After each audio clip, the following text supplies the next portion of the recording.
A terror strike that's planned with military precision. This is perhaps the closest that comes to an attack which is short of war.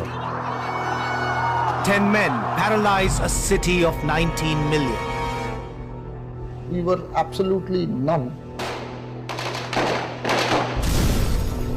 Everything seemed to be exploding. सबसे ज़्यादा आपका जो target है ना ये जो ताज hotel इसको coverage दे रहे हैं मीडिया आदत तो से क्यों नहीं लाते हो पर बात ना लाने लगे इंशाल्लाह देखो तो थोड़ी देर बाद ना A definitive account of a 60-hour siege that takes India's largest city by storm.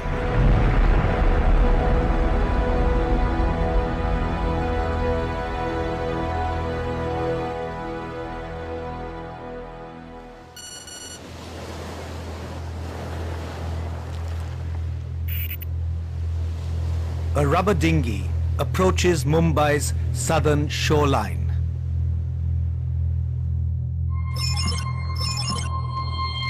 Ahead, the fishermen's colony is unusually deserted. Almost everyone is home watching an India-England cricket match. One man is an exception. Out for a smoke after dinner, Bharat Tandale sees something curious. 10 well-dressed young men in a rubber dinghy pull up to the jetty. ते बॅगे घेतले हवे घातल्या दोघं जण गेले ना हवे बॅगे उचलले मैं क्या है इसमें टेंशन में मत दे मेरे को बोलता. 2 men remain in the boat and head out towards another part of the city. Tandale doesn't report the encounter until it's too late. 8 men move towards the main road.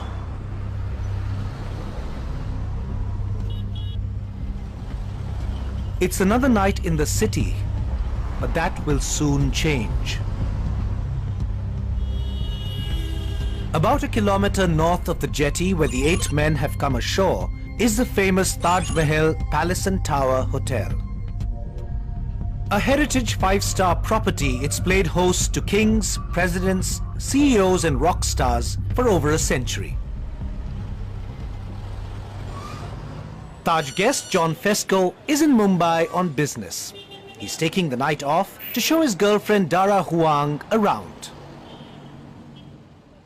It's her first time here and she's excited to get a chance to explore the city.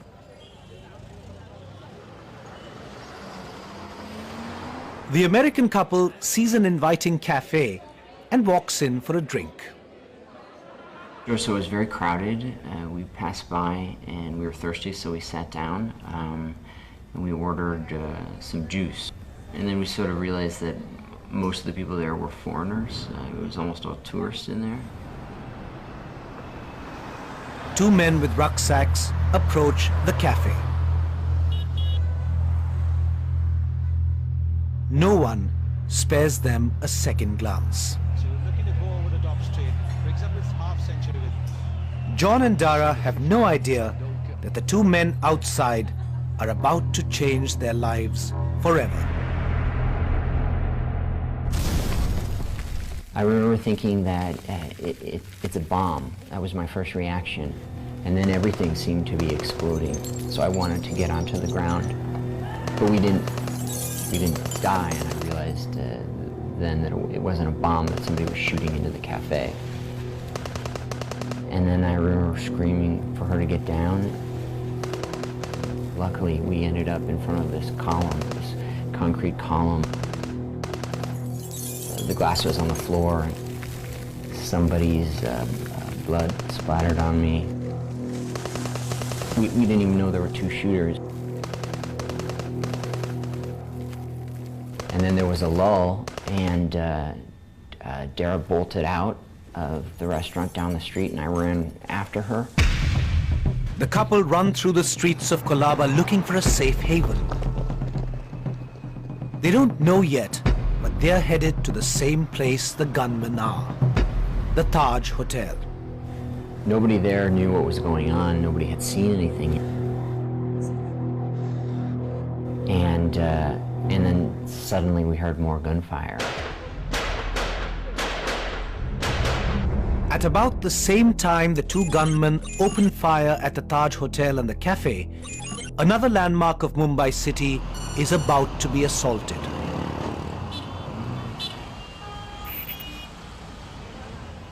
At the Chhatrapati Shivaji Terminus, two men with rucksacks get out of a cab and enter the train station. The driver doesn't know they've left a deadly package behind. It's a bomb that's set to explode in an hour's time. Almost 3.5 million people pass through this station every day. The platforms are overcrowded this evening. The two men walk towards a washroom.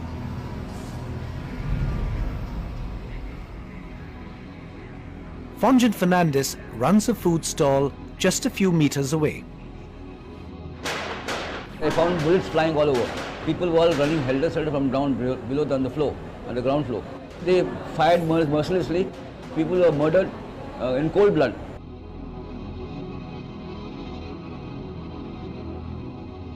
Constable Jilu Yadav is on duty on the other side of the station. He hears gunfire and rushes over. जब मैं यहाँ आया तो मैंने देखा कि वहाँ जो है प्लेटफार्म के 4 नंबर के सामने बैठ के वो अपनी मैगजीन भरा था, तो मैंने उस सिपाही को इशारा किया कि क्या देख रहे हो, मारो उसको। तो उसने फायर नहीं किया, तो मैं उसके पास दौड़ के आया, मैंने उसकी राइफल ली और मैंने फायर करने के तुरंत बाद वो मेरे ऊपर एकदम फायर करने लगे। इससे मैं उस सिपाही को लेकर के दीवार के किनारे चिपक गया। Armed with antiquated rifles, the railway police miss their targets.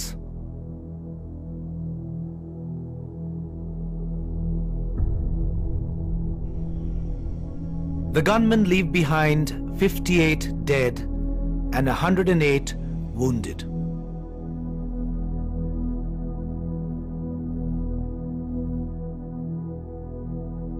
"25-year-old Nafisa Qureshi and her family had just missed their train.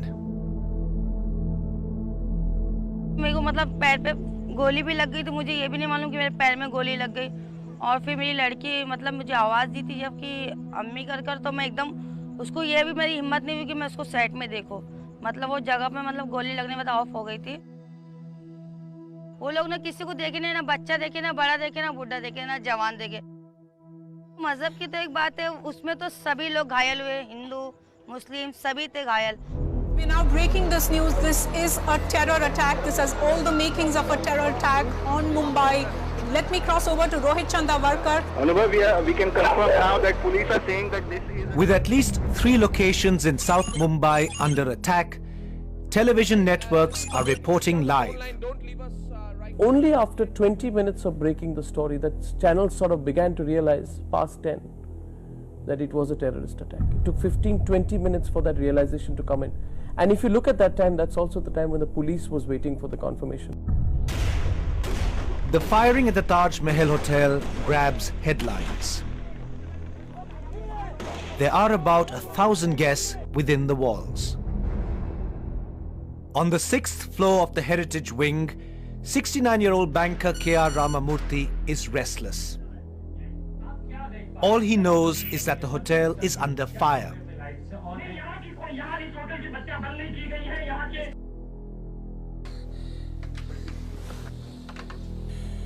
Ramamurthy calls home to tell his family he's safe, but he's not so sure. Someone's at the door. Within seconds, there are gunshots. He runs into his washroom, but before he can lock it, 2 men break open the door. Ramamurthy is taken hostage. Over the next 2 hours, he watches as the gunmen turn his room into their command center.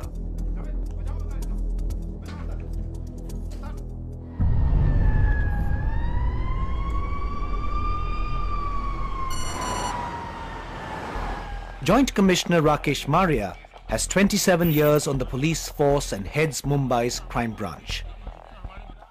the chief has put him in charge of the control room.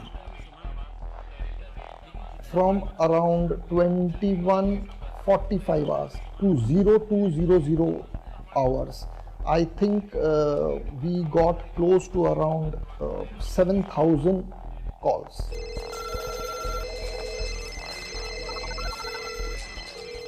I'm talking of calls only relating to terrorists. The terrorist noted here, a suspected person there, a motor vehicle or a motorcycle laden with explosives there. So control room's job was to send and dispatch forces to all these locations, 7 to 8 calls per minute. Reports flood in. The taxi that left the train station an hour ago blows to bits near the airport, killing the driver and a passenger. Another cab explodes at the docks, killing 3 and leaving 19 injured. A bomb goes off at a petrol pump near Leopold Cafe. The Oberoi Trident, a 5-star hotel, and Nariman House, a Jewish center, are also under attack. Maria's colleague, Vishwas Nangre Patil, has managed to enter the Taj with Sunil Kudyadi, the head of hotel security. All Patil has is a service pistol. Sunil Kudyadi showed me 3 men, young men, going towards the 3rd floor. He showed me, sir, they are there, and without losing a fraction of a second, I in instant reaction shot 3 shots. 3 shots from my Glock pistol towards them. And unfortunately, for a fraction of a second, I thought that as if they are with haversacks, maybe tourists. So I retracted back, and that time a volley of bullets busted towards us. Again, I saw from the wall side, within a moment I took a sight towards that staircase, but they had vanished. Patil spends the next hour looking for them on the 6th floor of the north wing, while the gunmen are on the 5th floor of the south wing. While the Taj siege continues, the 2 gunmen from the train station exit through a walkway. On the prowl, looking to lay siege to a new target. Over the next 30 minutes, various officers radio sightings of the gunmen to the control room, but no one manages to engage them. Suddenly, there's a new target. A few minutes away from the Chhatrapati Shivaji Terminus, the Cama and All Bless Hospital. At that moment, one didn't know how many of them were there, who they were, what weaponry they had. We just knew something was happening at Cama.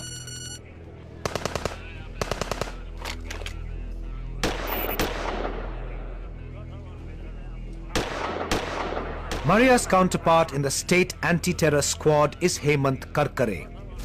He rushes to the rear entrance of the Cama Hospital. Armed with carbines and service pistols, 8 policemen are in a fierce gun battle inside, but they're severely injured, in need of backup. There was force there, and Mr. Karkare spoke at about 23:58, and they were planning to enter Cama. The gunmen keep the police at bay, outgunning them with their AK-47s and hand grenades. The hand grenades is what made the difference, because the moment they encountered any obstruction or they were not allowed to come out from a certain location, they lobbed hand grenades. The rear gate is secure, but the gunmen could slip out from the other exit in the front. Karkare asks the control room for reinforcements, but he doesn't wait. 2 of the city's brightest cops are with him, Additional Commissioner Ashok Kamte and Inspector Vijay Salaskar. Armed with AK-47s, the 3 men jump into a police car and head for the front entrance of the hospital. It will prove to be a costly mistake. Unknown to them, the gunmen have already left the complex.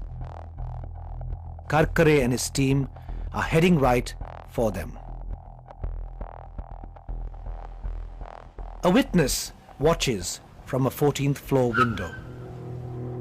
I heard a car coming from this way, like suddenly stopped. So as I heard the sound, I went onto the window to see what actually happened.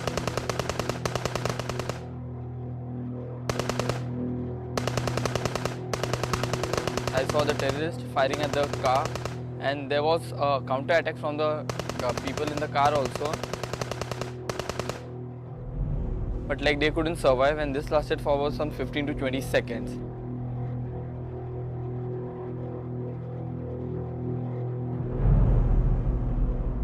They both came near the car, they took out the bodies, they sat in the car, and they just zoomed off. When the information came that 3 of them are dead, you know, we were absolutely numb. 3 of the city's brightest officers are dead. An unknown number of gunmen are at large, armed, deadly, and intent on killing. And the police have no idea where they'll strike next.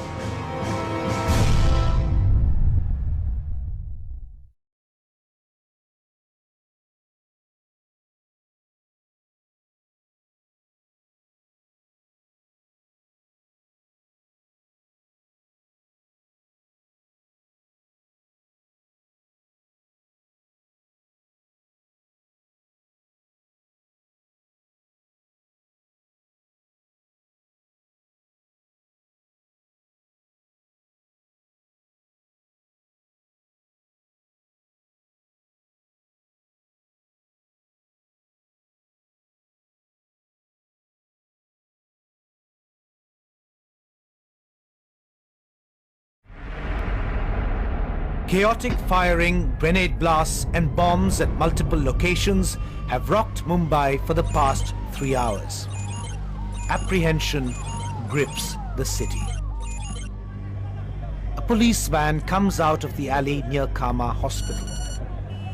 No one knows that inside are the 2 gunmen who have just killed 3 of the city's finest cops.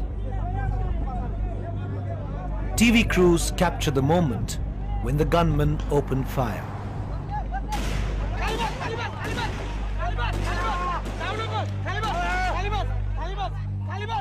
Two people are killed, including a policeman in plain clothes. That is a police car being hijacked by the perpetrators of this gun battle. This is the biggest fear.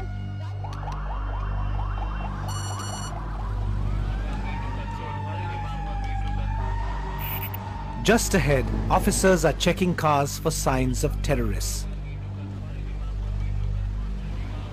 Sanjay Govilkar had left for the day, but he returns to join his colleagues in the line of duty. Wireless message पे हमें लगातार ये message मिल रहे थे कि ताज Oberoi VT में firing हो रही है. वहाँ पे काफी टेंस माहौल था. The police control room alert the officers that the gunmen have ditched the police van, switched to a silver sedan and are now heading north.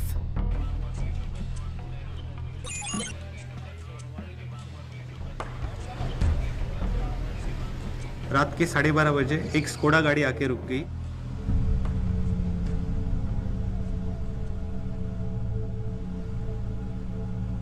वो गाड़ी तकरीबन बैरिकेड्स के 50 फुट दूरी पे खड़ी थी.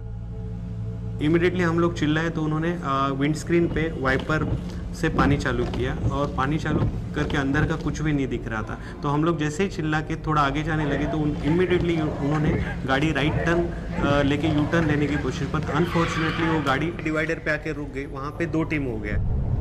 One police team armed with pistols moves towards the right of the car. Govilkar, who is unarmed, stays to the left.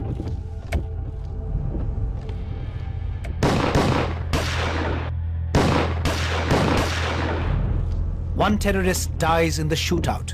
The other looks injured. Officer Tukaram Omble, armed with a baton, reaches for the injured gunman. जैसे ही उन्होंने किया तो हम लोग सब लोग उनके साथ ही थे, पर बोलते हैं ना कोई आगे बढ़ने पे फिर एक हौसला हो जाता है, तो उनकी बहादुरी की तो no doubt. Even in death, Oberoi does not release his grip. 3 hours after the attack on the cafe, Mumbai Police finally captures one of the terrorists. His name, Mohammad Ajmal Amir Kasab.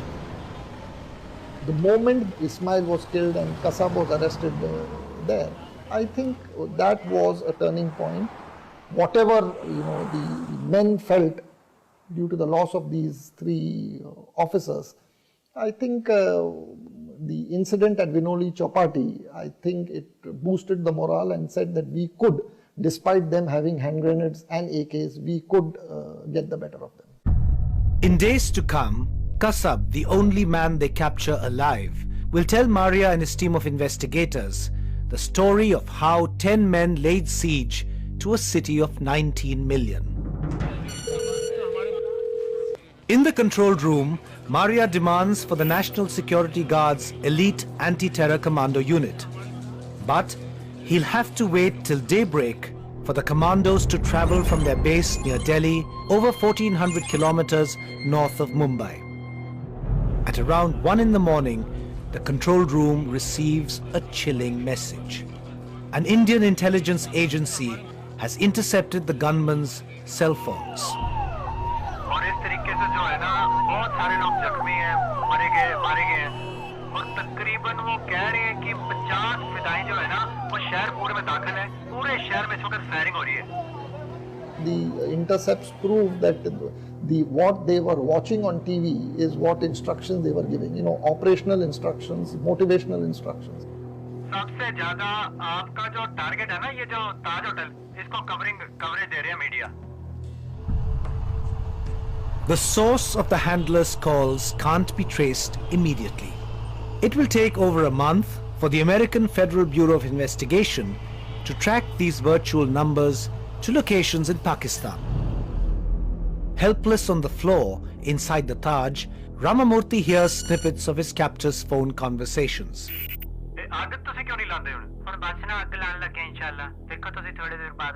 The gunmen also bring in 4 Taj staffers as hostages.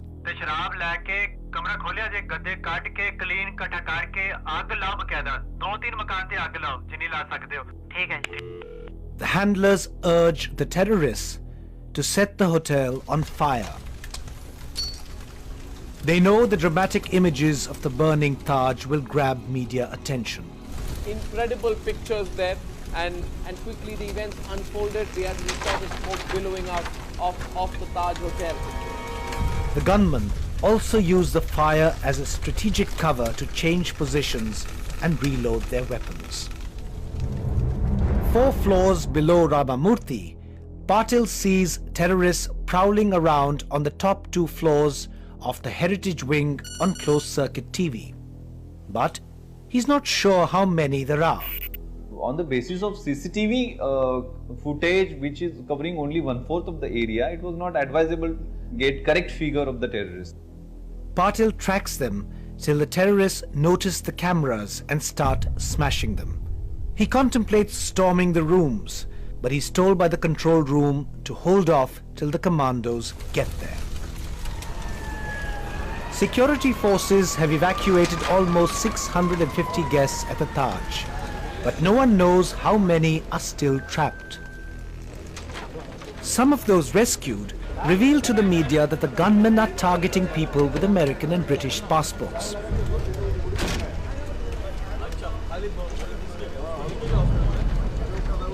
John and Dara have found refuge at a ground floor restaurant near the lobby. We heard a couple of bombs go off. Then panic sort of really set in and it became more quiet and more nervous. And we were told that military commanders were on their way from Delhi, but then they keep seeming to be delayed. And so we were just sort of waiting for them to arrive.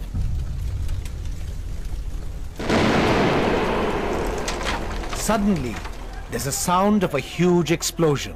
The scariest part was we could hear the fire getting louder and louder. And we kept feeling the walls, they were getting hot. The explosion that John hears is a bomb on the 6th floor. Minutes ago, the terrorists had planted it near Ramamurthy's room. They then took Ramamurthy and 4 other hostages as human shields down to a room on the 5th floor.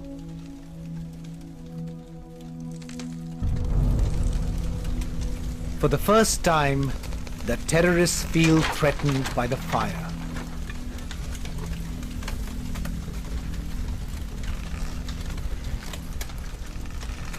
They abandon their hostages. This whole floor caught fire and the smoke started coming inside. The flames started coming inside of the CCTV room. So we took the decision to go out.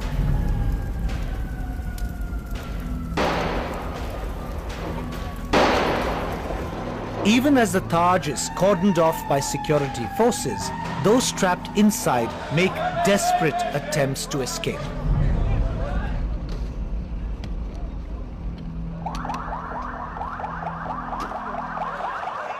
The fire brigade starts battling the blaze.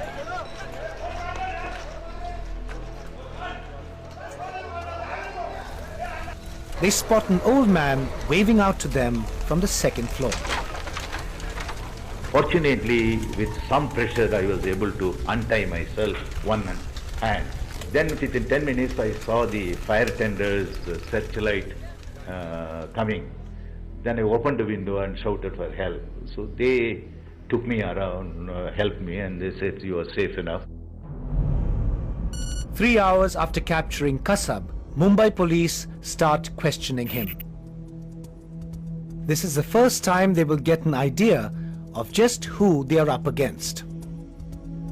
It was, I think, only around 3:30 in the morning when Kasab was questioned, where one realized that there were 10 of them. But again, it was his word against, it was just a pointer, but we couldn't take his word at face value. They were told that this is a Fidain team.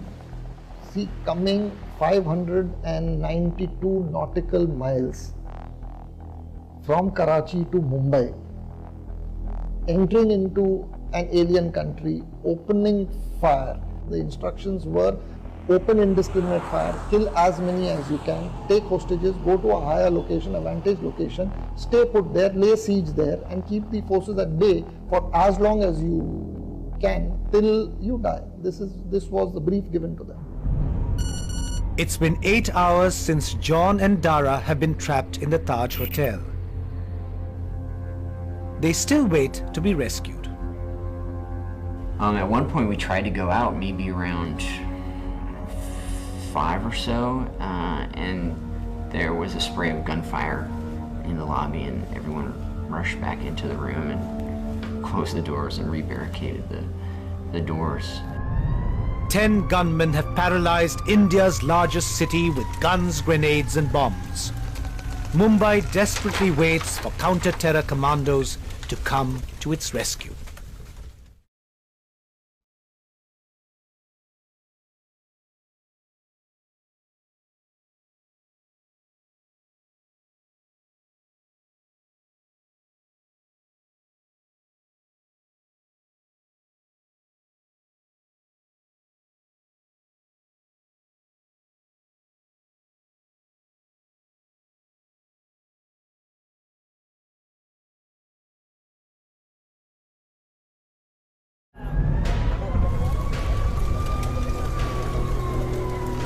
It's the worst hostage crisis in Mumbai's history. At least 100 people have been killed, including 16 policemen. As few as 8 terrorists have captured 2 luxury hotels and 1 local Jewish community center in downtown Mumbai.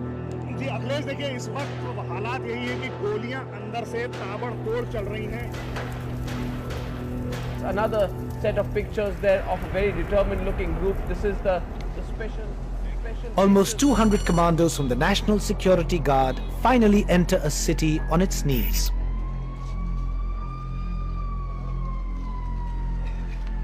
J.K. Dutt, Director General of the NSG, is ready to take over from the police.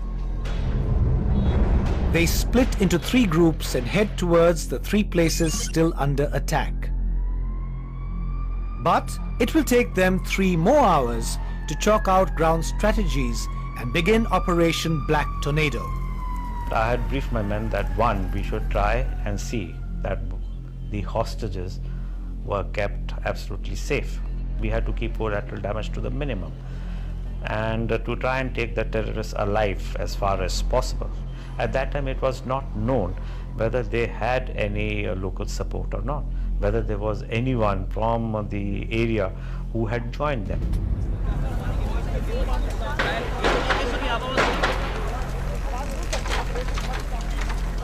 Half the force take on the Taj Hotel.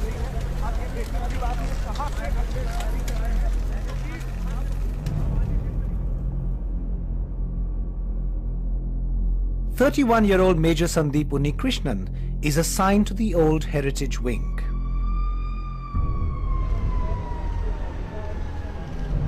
Almost 10 hours after they were trapped in the Taj, the staff get a message from the security forces that they can evacuate guests from the ground floor restaurant.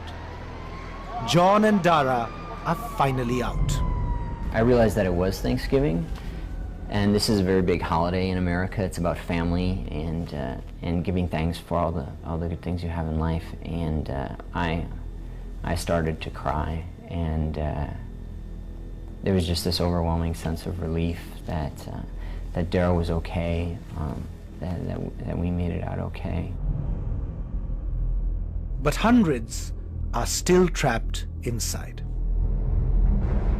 Meanwhile, a couple of kilometers away from the Taj, the commandos have begun to engage the gunmen holed up at the other luxury hotel, the Oberoi Trident. The media reports every minute of the operation as they see it. It is the 28th floor Trident Hotel. The army commandos have got up floor. They're going on a top-down approach. They've come from the 28th floor down to the 21st floor. Nariman House is a Jewish Chabad residence. A young rabbi lives there with his family. They, along with 3 Jewish guests and 2 Indian staffers, have been trapped inside for the last 14 hours. But the area is a potential killing field. It's densely built and packed with onlookers who could be caught in the crossfire. Sorry to interrupt you. This is the breaking news. We're trying to get you the first shots. Suddenly, news channels cut to an extraordinary scene. An Indian woman has just run out with the rabbi's 2-year-old son. But she doesn't know if anyone else is alive inside. Back at the Taj, it's been over 18 hours since the siege began.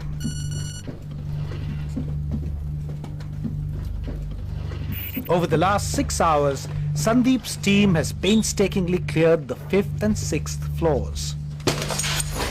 There are no signs of the gunmen yet. Here.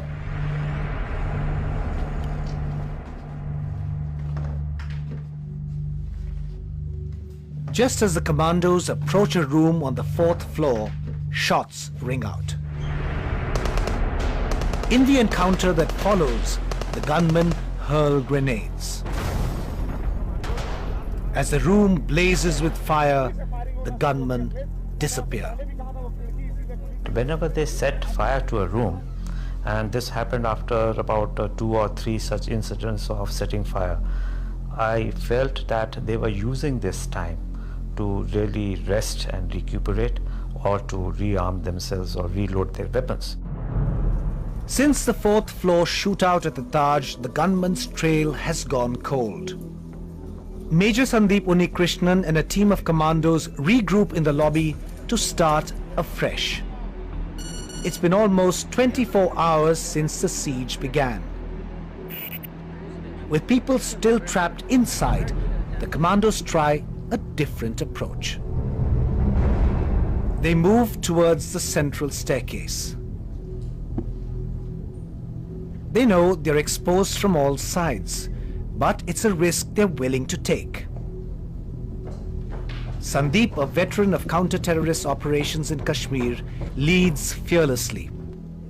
It is a risk which he took, a risk which nobody teaches anyone, a risk which I believe comes out of a rich emotional account, emotional bank account. Sandeep and his partner make their way up to the first landing. Suddenly, they're ambushed.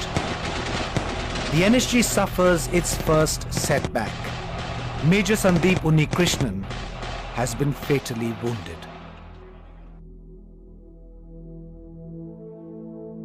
I learned it from a TV news on 28th morning, somewhere around 9:45, after 9:45, maybe around 10 o'clock. And I hid it for a moment because I could not tell my wife that my son is dead. The commandos have no time to grieve for their fallen comrade. They can't rescue Sandeep's body until morning. The amount of ammunition that these terrorists have is such that it could keep them going till this evening, and that's what the NSG is worried about, which is why they are treading very cautiously. 36 hours of live broadcast horrifies the world. It's like 9/11. No one knows who's directing the attack or what is their motive beyond terror. Big news coming out of Nariman House. 3 camera positions tell the entire story. NSG commandos were para-dropped under the cover of heavy fire from surrounding buildings. Intelligence agencies reveal the gunmen are guided by handlers watching the news. Within minutes, the Indian government instructs news channels to cut the live feed. You can't tell television channels to come to the scene of the operation of a terror attack, then tell us later on that you were compromising security. If you felt that TV channels were compromising security at these sites, keep us away. Create a system by which we get the information on a regular basis. I think that didn't happen. I can't blame the media. The authority should have intervened and told the media that just as the people of India are watching what's going on live on television, the terrorist inside is also able to watch live on television. And his controllers, sitting wherever they are sitting, are perhaps able to watch it on television. I think the response of the authorities was slow and deficient. By afternoon, the commandos at the Oberoi Trident Hotel have good news. जहाँ पे 2 terrorist थे जिन्होंने firing की थी, उनको आज neutralise कर दिया गया है. वो होटल भी पूरा हमारे कब्जे के अंदर है. They rescue over 90 people, but 35 have already been killed, among them 9 foreigners.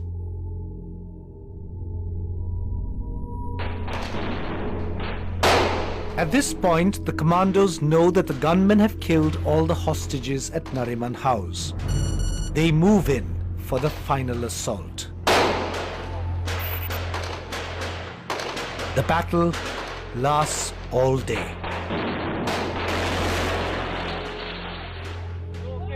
That evening, the commandos emerge to reveal that 2 gunmen have been killed inside. They also recover the bodies of the 5 Jewish hostages, the rabbi, his wife, and all 3 of their guests. This entire operation appears to be over. The police is standing by at a distance from them. Over the next few months, analysts will reveal their suspicions that the perpetrators targeted Jews in an attempt to disrupt growing relationships between India and Israel. It's midnight of the 3rd day. Guns have fallen silent at Oberoi and Nariman House. But the lanes around the Taj still resound with gunfire. Snipers from the security forces outside the Taj seem to be targeting windows in the northern wing of the Heritage Hotel. It's been almost 40 hours since Operation Black Tornado began. The commandos managed to corner 4 gunmen between a bar near the lobby and a restaurant on the 1st floor. The gunmen have no hostages, but they're in no mood to surrender.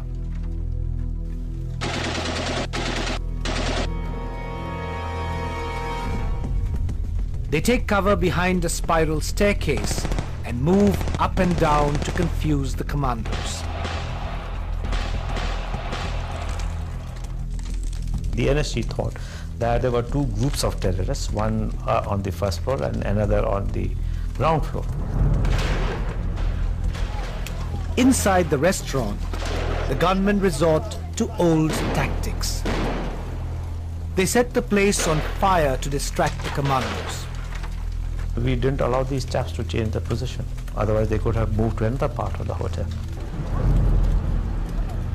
After a prolonged gun battle through the night, the commandos brace up for the final assault.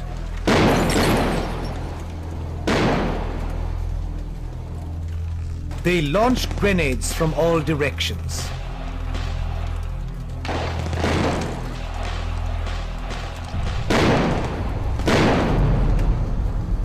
Suddenly, television crews capture a terrorist falling out of a window. The commandos outside spray him with bullets. But the firing inside continues for another 20 minutes.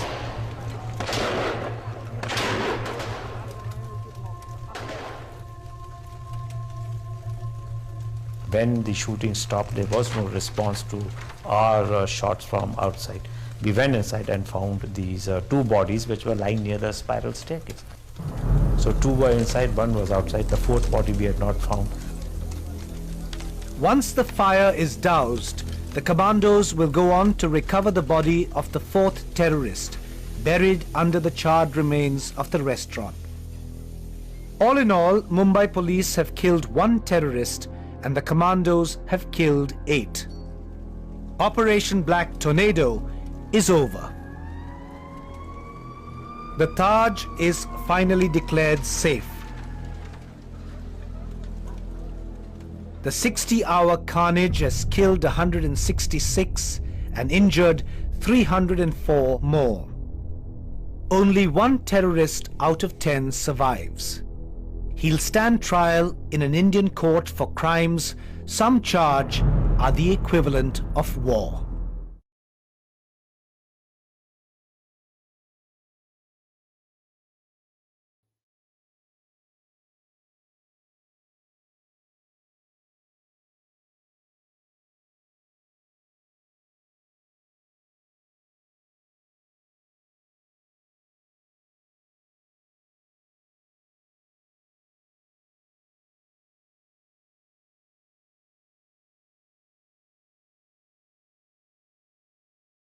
In terms of one nation attacking another nation,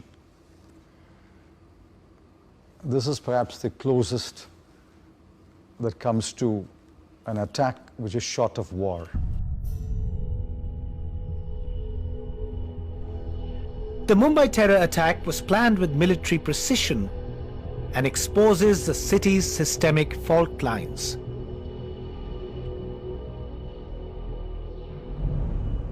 A state inquiry uncovers critical lapses in how the city was defended.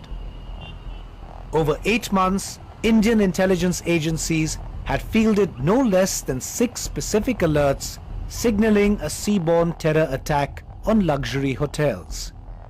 Yet, the terrorists sail in unimpeded. I think the whole system was not sufficiently responsive, and intelligence was not being shared on a real-time basis, and there was no pressure to share intelligence, to come to conclusions. The inquiry also reveals the endemic failures of the state government and the Mumbai police. The city had already experienced terrorism, and yet the force lacked ammunition, training and staff. In the heat of the moment, senior police officers failed to coordinate their actions and deviated from standard procedures. The most devastating fallout came within the first 3 hours of the attack, when 3 of the city's finest officers drove to their death trying to secure Cama Hospital. Rakesh Maria from the Mumbai Police ran the control room during the siege and now heads the investigations into the attacks. The captured terrorist Kasab is his chief lead. Kasab reveals he's from Faridkot in Pakistan. Like him, 500 young men were recruited by the internationally banned terror outfit Lashkar-e-Taiba, an Al-Qaeda ally.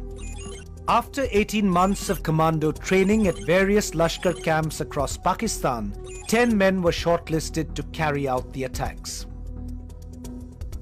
Maria compiles an 11,000-page case report charging Kasab with 166 counts of murder.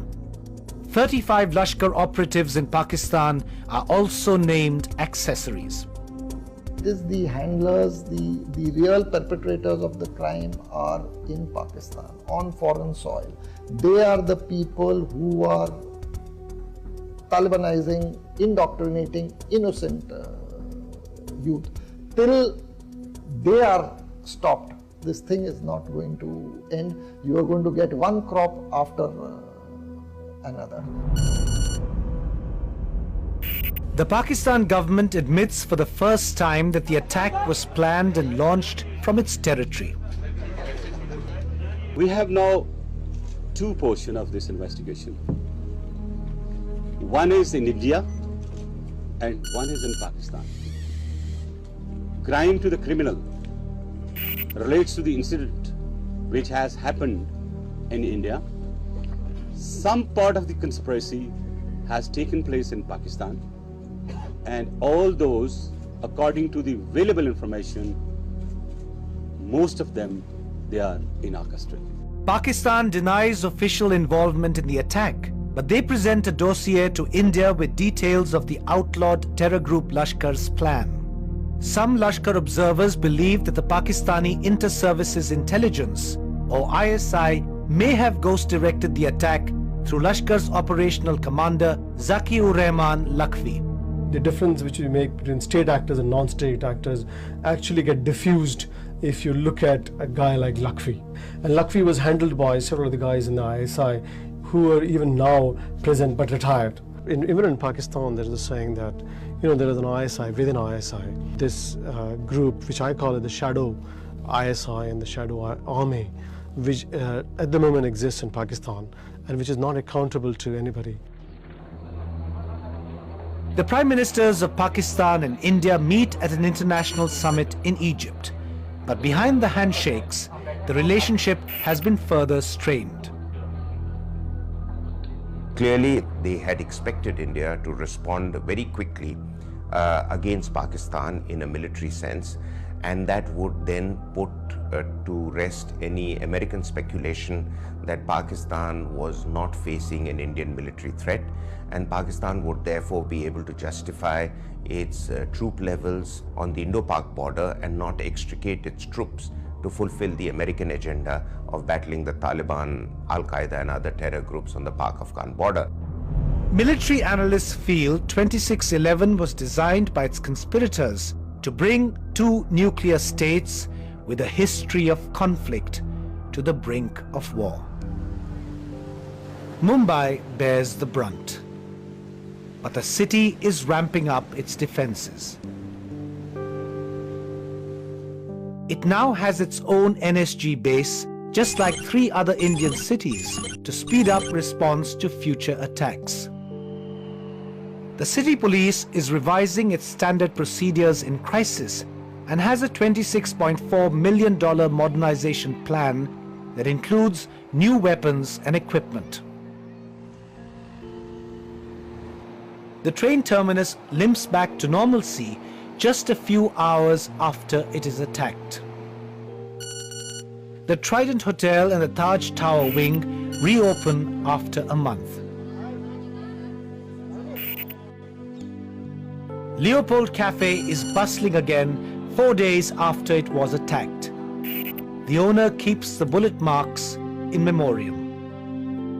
In the end, when we open, we try to show it to the world that it is we who are more successful than the terrorists. Let us show to the world that, you know, like terrorists cannot overtake us, and we cannot be bogged down by terrorists. But Nafisa Qureshi still can't forget the night her daughter died.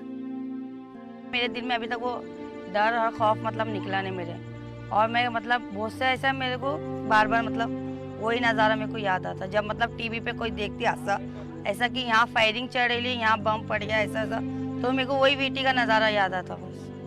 The dark days in Mumbai have had a lasting impact on John Fesco. And when you go through an experience like this where you almost die at least twice, maybe 3 times, you really appreciate how limited your time is here. And you're forced to appreciate life in much greater depth. Terrorists killed people indiscriminately, but the Mumbai terror attacks strengthened India's resolve to fight terror. No country is safe.